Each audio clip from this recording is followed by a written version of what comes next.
Black coffee shows up constantly in weight loss circles, usually with a claim that a morning cup burns fat while you get ready for work.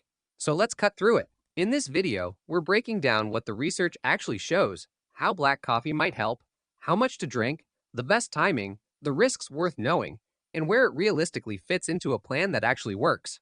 First, let's talk about what makes black coffee different from basically every other drink you'll see on a weight loss list. Plain black coffee, brewed with nothing added, is close to a zero-calorie drink.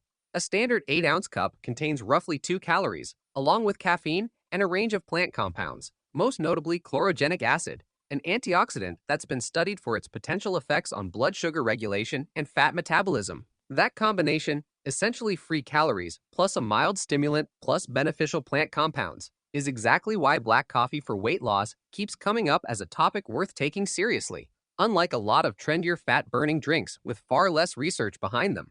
Now the big question, does black coffee for weight loss actually work? Here's where honesty matters more than the hype.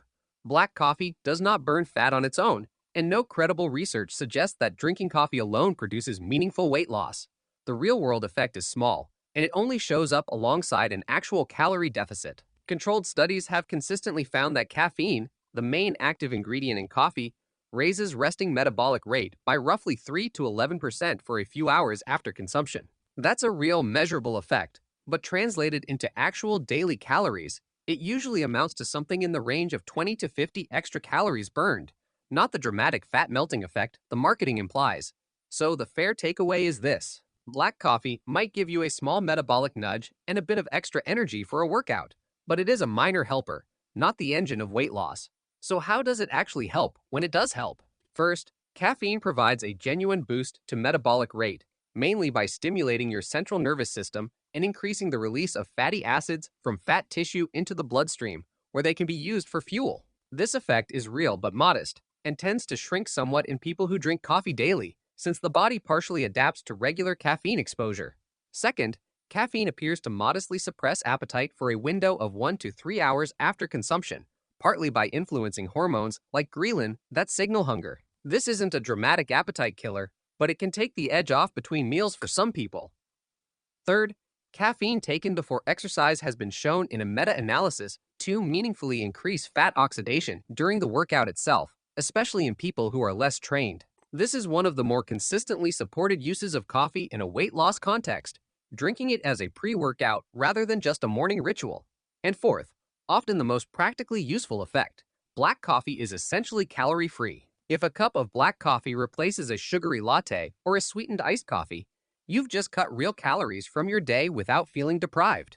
This displacement effect frequently matters more for weight loss than the direct metabolic boost from the caffeine itself. And there's a fifth mechanism worth mentioning, chlorogenic acid, a plant compound in coffee that's been studied for its potential role in slowing carbohydrate absorption in the gut and modestly improving insulin sensitivity. The research here is still developing, and the effect size is small, but it's another plausible piece stacked on top of the caffeine-driven ones. It's also worth going one level deeper into what the actual studies show, because the specifics matter. Trials measuring resting metabolic rate after caffeine intake consistently find increases in the 3 to 11% range lasting a few hours, with larger relative effects often seen in leaner individuals.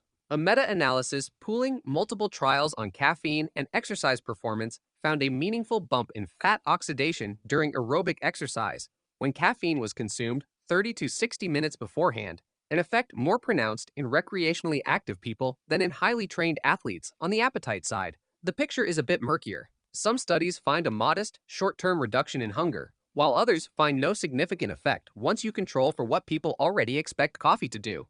The honest summary is that any appetite-suppressing effect is real but small and inconsistent between individuals. Let's talk numbers. How much black coffee should you actually drink? Most research showing any measurable benefit used somewhere between 1 and 3 cups of black coffee per day, delivering roughly 100 to 300 milligrams of caffeine. Most healthy adults can safely consume up to about 400 milligrams of caffeine per day, roughly for 5 cups.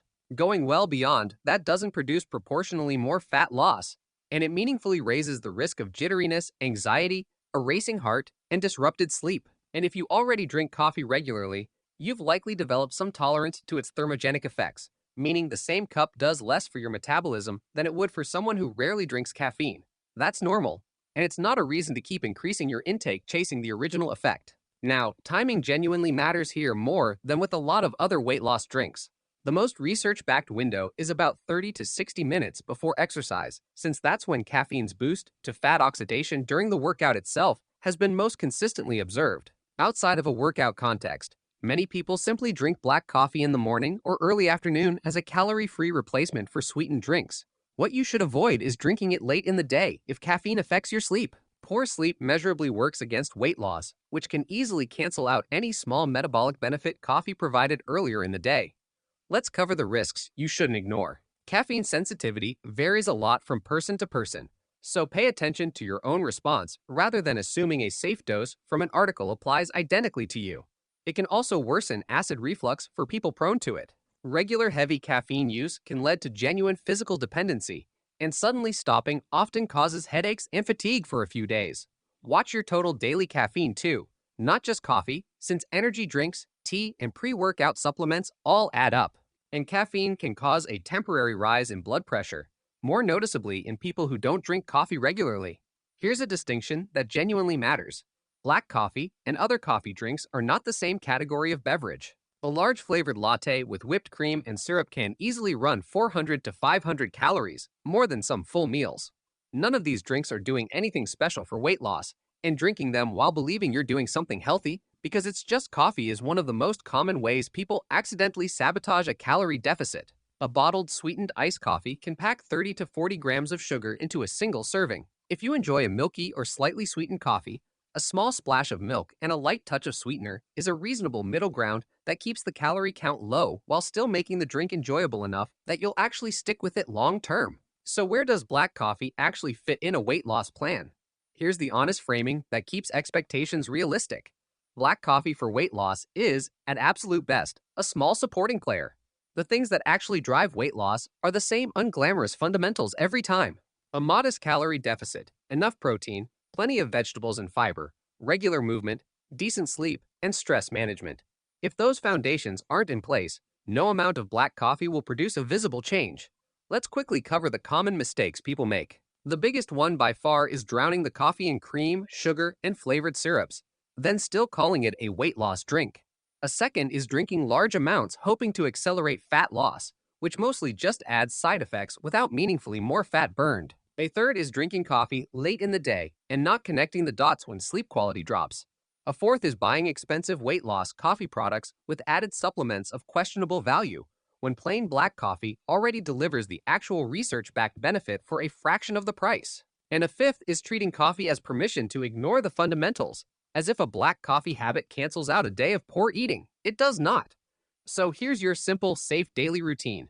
Drink your coffee black or with just a small splash of milk and skip the sugar and syrups entirely. Have 1 to 3 cups spread across the morning and early afternoon. And if you train, time 1 cup about 30 to 60 minutes before your workout to capture the fat oxidation benefit.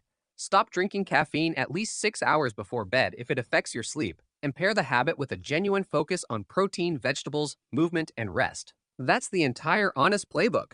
No fat-burning supplements, no mega doses, no miracle claims.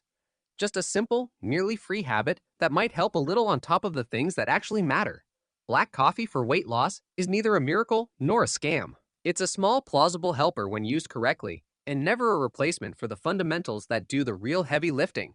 The full written breakdown, with the exact dosing and timing guide, is linked down below. Thanks for watching, and I'll see you in the next one.